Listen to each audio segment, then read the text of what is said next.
naman, ito ang aking mga mahigpit na tagubilin sa mga kawani ng gobyerno. Una, bawal ang tamad at makupad sa pamahalaan. Walang puwang ang mga mabagal at sagabal sa serbisyo publiko. Services must be fast. Projects must be completed on time. Deadlines must be met per schedule.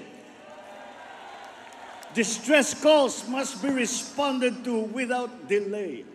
In whatever government office, red tape must be replaced with a red carpet. At saka palitan na ninyo yung sungit ninyo, palitan na ninyo ng ngiti.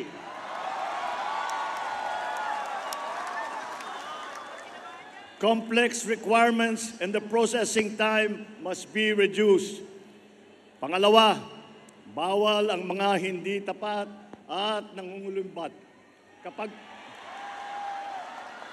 Kapag pera ng bayan ang nawala dahil sa katiwalian, ang mga taong paglalaanan sana ng pondong naglaho ay nananakawan. Sa bagong Pilipinas, bawal ang waldas. Ang paghahanda, lalo na ang paggugol ng budget ng bayan, ay bukas sa publiko at hindi kinukubli. Walang parte nito ang kinukupit o sinusubig.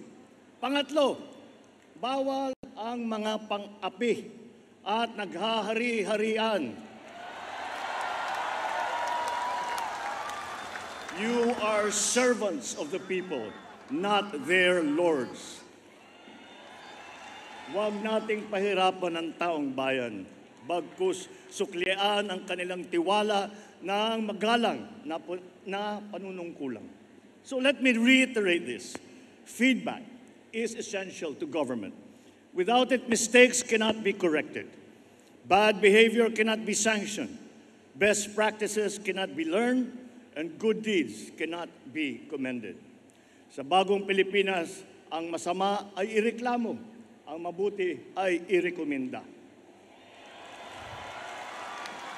Ngunit ang mga papuri at puna ay hindi dapat hintayin kumatok na lang sa ating mga opisina. Obligasyon natin na nasa gobyerno na hanapin ito.